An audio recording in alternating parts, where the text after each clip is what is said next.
Hello friends, welcome back. Let's understand about Kafka cluster.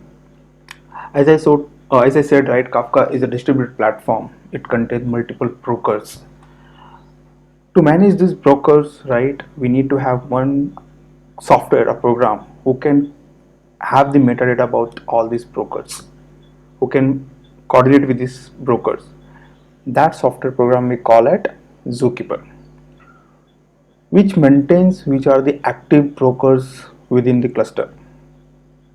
Whenever we start in broker, it has to coordinate with Zookeeper first, and it has become a part of a cluster. So what is Zookeeper? Zookeeper is a software program which maintains the list of brokers within the cluster. Kafka does not follow master slave architecture. What I'm trying to say is, in Kafka architecture, you will not find one broker is a master and remaining brokers are slave. Kafka is not based on that. Within the Kafka cluster, all the brokers have the similar responsibility. They will perform the same kind of a task. There will be no master, there will be no slave. However, there is a special program or service runs within the broker. We call it controller service, which will run within each broker. But only one broker will become a controller, active controller. What is the purpose of a controller? It monitors the work within all the brokers. It selects the partition leader. I understand as of now we have not covered what is partition. Keep in mind that controller is a program which runs on every broker. Within the cluster, only one controller will be active. So what happened? Let's say when we started the cluster, broker 1, broker 2, broker 3. Out of these three, only one will become active controller. Rest will try to fight, but they will not get that role.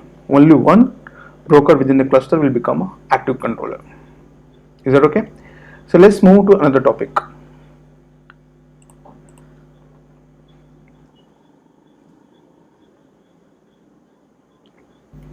Let's assume we have created a 3-node broker, right? Broker 1, broker 2, broker 3.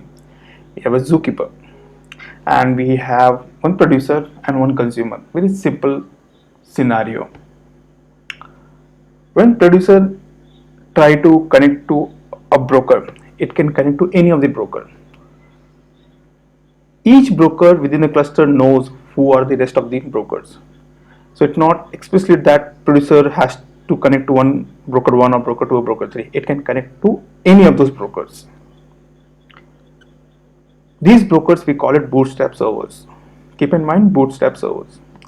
So broker here in this example, producer is connected to broker 2 and internally it will connect to all the all the brokers. Similarly, consumer can also connect to any of the brokers. Internally they will connect to each other.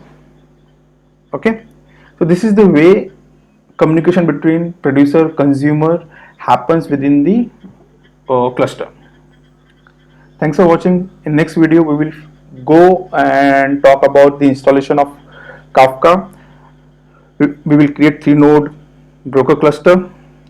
We will see what is controller, what is producer, what is consumer, and most important thing is what is topic. Okay, thanks for watching.